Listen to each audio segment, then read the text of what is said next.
Hi, my name's Phil Murphy. I'm the director of Night Mother and the executive director of the Old Town Playhouse here in Traverse City. Wayne asked me to kind of encapsulate what the show Night Mother is about. It's a play by Marsha Norman, a Pulitzer Prize winning play, as a matter of fact, that premiered in New York in 1983, the year before at ART in Boston, and before that at the Actors Theater of Louisville as part of the Humana Festival. It starred Kathy Bates and Ann Petoniak. Kathy Bates, who was new to the scene at the time. It was 1983 after all. Well, to give you a little, before I give the synopsis, I guess, a little bit about, I had the great privilege of seeing it on Broadway shortly after it opened in 1983 and was just devastated by it, and has stayed with me all these many years, and I've always wanted to work on the play in some capacity. Obviously as director, since it's two women in the cast, I was not about to be able to do that. It has been a play that I found important for me. It was a devastating and shattering experience to see it and experience it for the first time. And the play it's arguably about a lot of different things, but mostly, I think first and foremost, it's about two women in crisis. It's a mother and a daughter who find themselves of a Saturday night attempting to communicate with each other in a way that they have not had to before, simply because the daughter has announced that before the end of the evening is over, she's going to kill herself, which immediately raises the stakes. As we say theatrically, it's the inciting action of the play, and everything moves from that point forward. And it's just two women having a normal Saturday night. The things that they do are ordered and ritualistic, and they're going to do them again. They're going to have some hot chocolate, they're going to make a caramel apple, and the mother's going to have her weekly manicure. But now, as I say, the stakes have been raised, and you have two women who look at their lives and examine them and try to find a way to make sense of it, at the very least, to begin to understand the value and the meaning that their lives hold for them. The ultimate outcome is the stuff of Greek tragedies, but what's going on is so usual that it almost rides in opposition to what is going on, thereby creating a great deal of conflict and engaging the audience in a very direct way.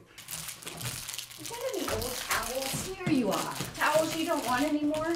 How about this swim towel Loretta gave us? What are you doing in there? Do you want it? And like a big piece of plastic, like a rubber sheet or something. Oh, don't Garbage go bags making a would big do for mess, that, huh? Jess. It's 7:35 already. And like maybe an old pillow or blankets we got in a soapbox sometime. I said don't make a mess. Your hair's black enough, hon. It's not for my hair, Mama. And like an old pillow or a foam cushion from a lawn chair, that would be real good. You haven't forgot what night it is, have you? They're all chipped, see? I've been waiting all week, Jess. It's Saturday night, sugar. I know, Mama, I got it on the schedule. You want me to wash them now, or are you making your mess first? And we're out of these. Did I tell you that already? I ordered you a whole case, they'll be here tomorrow. The whole case will go stale, Jessie. We find in these two women something of ourselves. That's what theater is wont to do anyway, and it certainly does that in this case in a very strong and emotionally engaging way. It touches an aspect of our natures that we know. I doubt that there's anyone who in their lifetime has not questioned their value and the meaning of themselves in the world that they find themselves in. which sometimes leads to questions about, what if I did away with myself? What if I wasn't here? What would that mean? And sometimes we take those things seriously, sometimes we just ask the question. And sometimes we've dealt with it in our lives through others. I think we'd be hard pressed to find anyone in any given audience who hasn't had some touch to the indelible mark that suicide has on our psyches, on our thinking, on our worldview. And that is one of the challenges in the play, is that the mother's worldview is not as expansive as we might like it to be. Her arguments for and against suicide are good arguments, not necessarily compelling all the time. And I know when I saw it the first time, I was sitting in the audience going, well, try this, try that, try the other thing. And there comes this wonderful moment where you realize that the world in which these two women live is a world that has limited them in some way. They don't see it. They're not able to step outside of that. The daughter's view is that it's a negative for her. She's an epileptic, she can't work, she's an agoraphobic, she has a son who's a criminal, an ex-husband who cheated on her, and her life doesn't hold for her the same meaning that it might for someone else.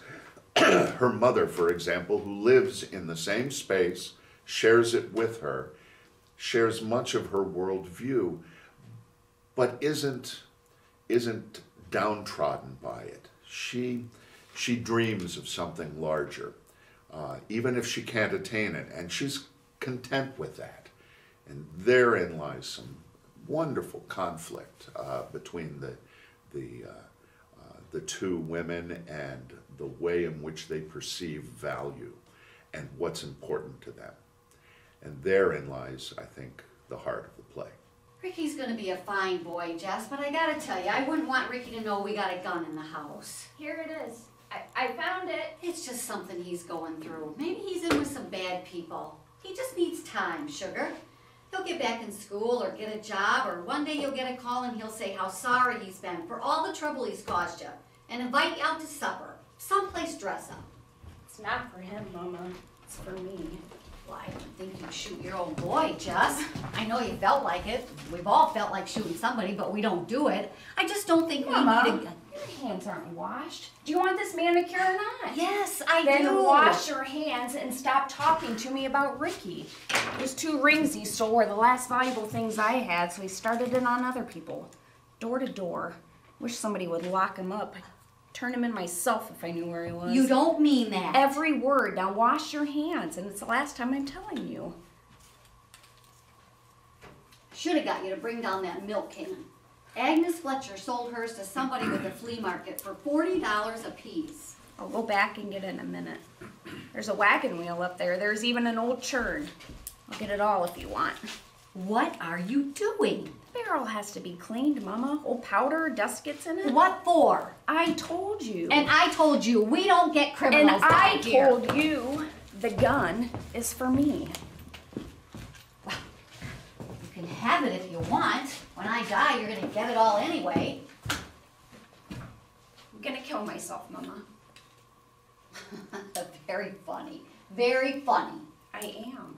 You are not. Don't even say such a thing, Jessie. How would you know if I didn't say it? You want it to be a surprise? You're laying in bed or brushing your teeth and you hear this noise down the hall? Kill yourself. Shoot myself in a couple hours. It must be time for your medicine.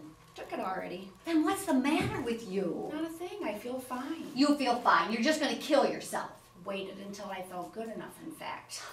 Don't make jokes, Jessie. I'm too old for jokes. It's not a joke, Mama. That gun's no good, you know. He broke it right before he died. Dropped it in the mud one day. Seems okay. I have Cecil's already in there if I couldn't find this one, but I'd rather use Daddy's. Well, these bullets are nearly 15 years old. These are from last week. Where did you get those? Feed store Dawson told me about. Dawson. Told me I was worried about prowlers. Thought it was a good idea. Even told me what kind of bullets to ask for. Jessie Cates is the daughter in this show. She's played by, in our version, Elizabeth Stewart, very capably. And she's a woman in her late 30s, early 40s, has managed to get through life almost by happenstance. She's an epileptic. She struggles with day-to-day things. She makes lists. That's how she remembers stuff that she is sure she will forget. It becomes advantageous to her on this particular evening as she makes lists for her mother for her mom's future. She is concerned that she does not hold value in this world, and that she does not value the world the way others do, and that has become an aspect that she is no longer able to live with. She wants to do something about her life, and she feels that she can't. Her illness, her agoraphobia, all the things that go with it in her life have stopped her from moving outside of that point of view, if you will. She can't control those things. She can't do anything about those things. But the one thing she can do about is the way in which she confronts it. And she sees that as the most compelling reason for her to attempt suicide, because it is something she can do. It is something that's an end in itself, and it will give her the peace and quiet that she so richly desires. I mean, it's such a strong aspect of her world. She wants to be left alone. She doesn't want to compete in a world that she feels she cannot compete in. And I think that's part of what makes up Jessie. I think she's stronger than she realizes she is. I think that Marsha Norman in the play has given her a wellspring of strength that should allow her to make other decisions, but for some reason she fights it and cannot. This is crazy talk, Jessie. Dawson will get here just in time to help you clean up. Go ahead, call him. And then call the police. And then call the funeral home. And then call Loretta and see if she'll paint your nails. I said no. This is private. Dawson is not invited. Just me. Just you. I don't want anybody else over here. If Dawson comes over here, he'll make me feel stupid for not doing it 10 years ago. So we're just gonna sit here like every other night in the world, and then you're gonna kill yourself. You'll miss. You'll just wind up a vegetable. How'd you like that? Shoot your ear off. You know what the doctor said about you getting excited. You'll cock the pistol and have a fit. I think I can kill myself, Mama. You're not gonna kill yourself, Jessie. You're not even upset. People don't really kill themselves, Jessie. No, ma'am. Don't make sense.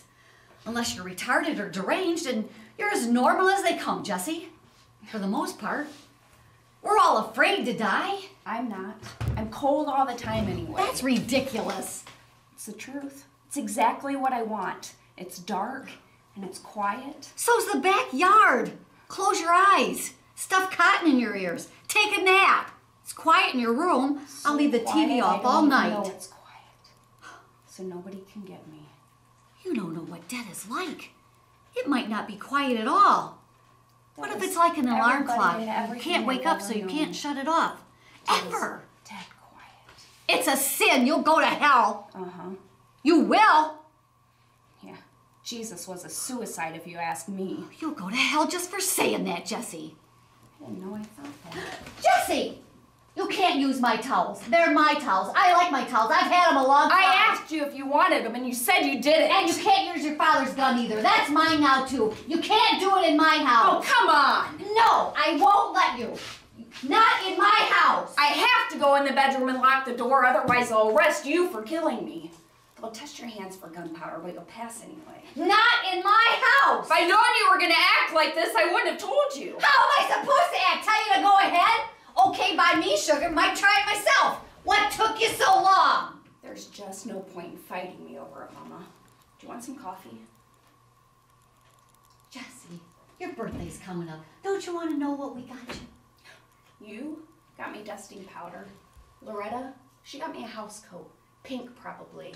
And Dawson, he got me house slippers. Too small, but they'll go with the house coat, he'll say. Right? Thelma Cates, the mother, played in this instance by Bernice Widrig, is a woman subject to flights of fancy. She's perfectly content in this world within which she and her daughter live. It doesn't bother her. She's not agoraphobic, she will leave and she will go outside, but you get the impression that she probably doesn't do that a whole lot either. They're really much like one another in some great respects. But the mother does not perceive value in quite the same way that Jessie does. She finds meaning in small little things that Jessie just can't find meaning in. And Thelma kind of moves through life a little bit, with rose-colored glasses. Even within the construct of the play, when she thinks she's created a good argument for Jessie to not have to feel like she must kill herself, she immediately slips back into this fantasy world where she perceives that Ricky, the son of Jessie, who is a career criminal at this point, obviously, as we learn through the construct of the show, she perceives that Ricky's going to someday just be okay, and he'll get married and he'll be normal and everything will be rosy and we'll all sit around and eat salads and isn't life grand? And this is one of the things that Jessie actually rebels against, where she says, you see, this is what always happens. You take reality and you turn it into fantasy. And I can't live in that world anymore because my life is very real. It's not fantastical. It's not going to be, I'm not going to find solace in crocheting or, having a pretend job. These are not things that will work in my world. And Thelma must fight against that to move us to the end of the play. Where we have some kind of resolution. In point of fact, one would argue that Jessie here is the protagonist, that it's her play. I would argue that it's Thelma's. Thelma is the one who must go through a change. Obviously, Jessie does. She goes through an ultimate change. But Thelma must live with that now. She comes to a place where she realizes that she never had the daughter that she thought she had, that she was not hers, that she had her own place. And more importantly, she never understood that her daughter was alone. She thought they were together in all of this, and this is the night that she discovers it's not. Your eyes don't look right. I thought so yesterday. It's just the ragweed. I'm not sick, Mama. Epilepsy is sick. But it won't kill me. If it would, I wouldn't have to. You don't have to. I know.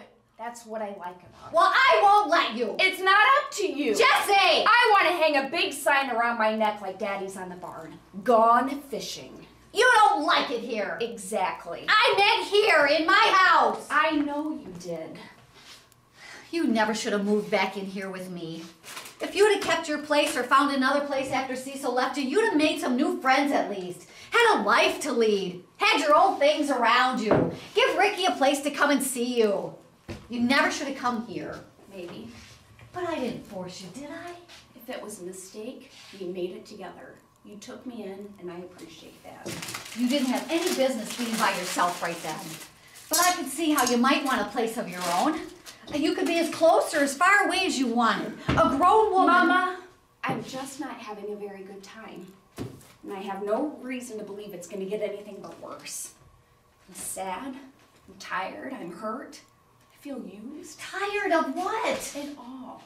What does that mean? I can't say it any better. Well, you'll have to say it better than that, because I'm not letting you alone till you do. What were those other things? Hurt?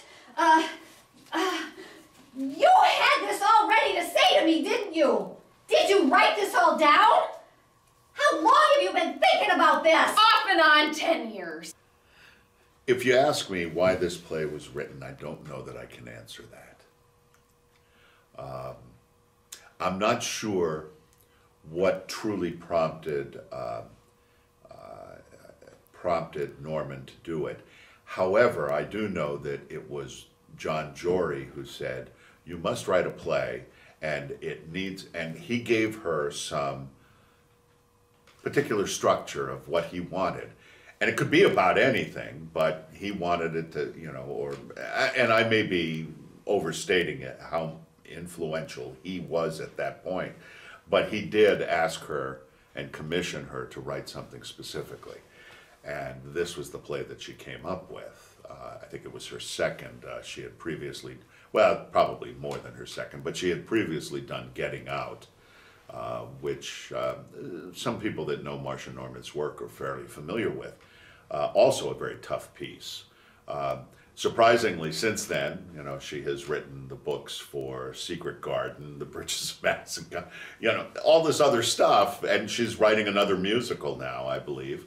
And so she gets drawn into any of a number of things, but she hasn't written with the darkness that I think she once wrote.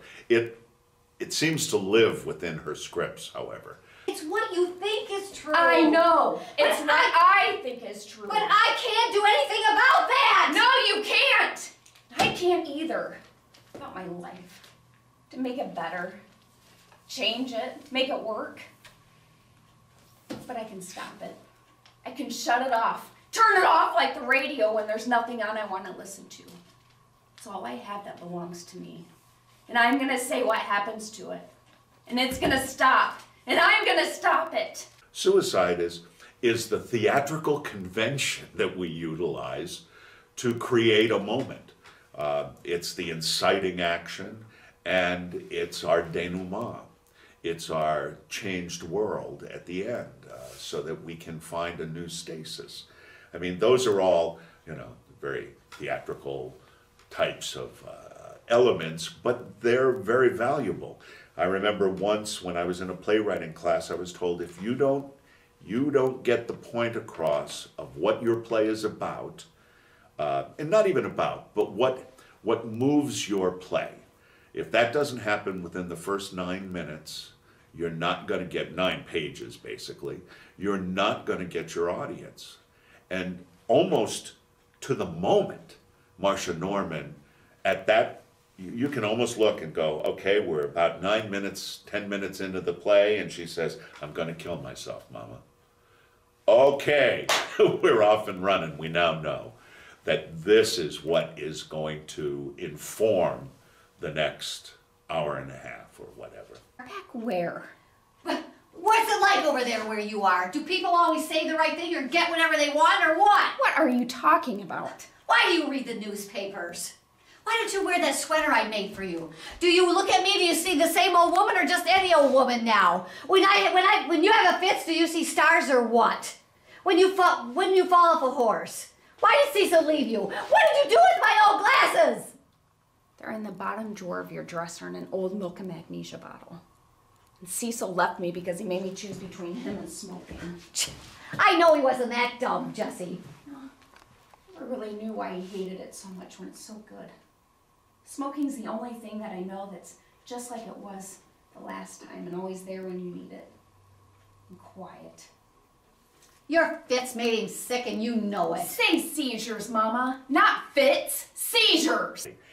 And it also enabled me to realize that I got to steer away from the melodramatic elements of it, because there is a lot of opportunity in this play to just soak up melodrama. In fact, one night in rehearsal, we were sitting, I was sitting right across from the actresses who were at this table, going through a sequence at the end of the play that probably is about a 3-minute.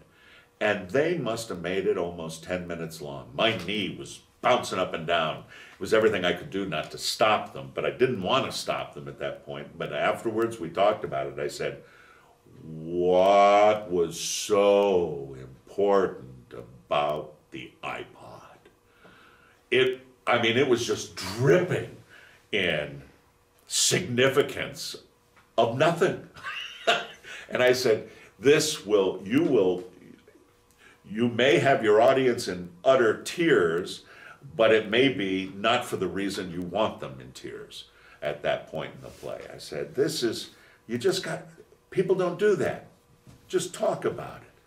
This is what you're doing. This is the iPod that I want to have go to Loretta because Dawson bought it for me and, yada, yada, yada. It's a conversation, and that's what these two women are doing throughout this play is they're talking.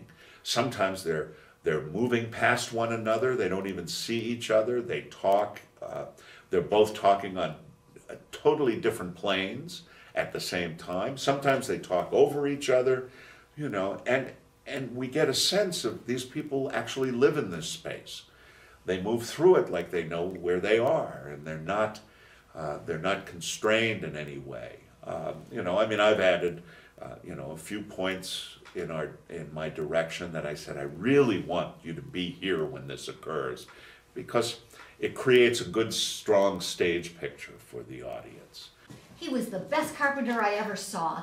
That little house of yours will still be standing at the end of the world, Jessie. You didn't need a porch, Mama. All right, I wanted you to have a husband. And I couldn't get one on my own? How are you going to get a husband never opening your mouth to a living soul? So I was quiet about it. So what? So I should have just let you sit here like your daddy? Sit here? Maybe. Well, I didn't think so. Well, what did you know? I never said I knew much. How's I supposed to learn anything living out here? I didn't know half the things I did in my life. Things happen. You see what you can do about them and you see what happens next. I married you off to the wrong man, so I took you in when he left. I'm sorry. It wasn't the wrong man, Mama. He didn't love you or he wouldn't have left. He wasn't the wrong man, Mama. I had somebody come up and say, how did you get Jessie to model her face the way she does? And I said, I didn't have to. I said, with her emotions came that modeling, a very effective thing. And the audience understands that, Again, that's when it becomes visceral. And when you get to that level, you start to talk to people at their emotional base.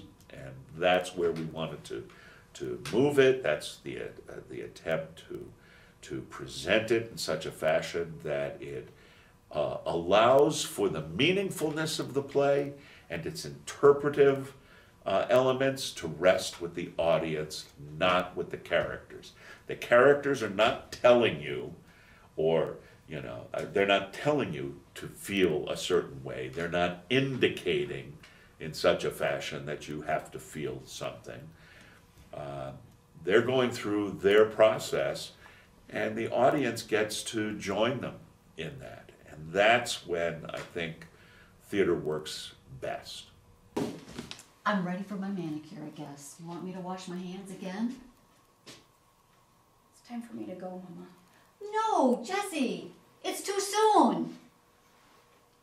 I have to go, Mama. No, Jessie, it's not time yet. Let go of me, Mama. I can't let you go.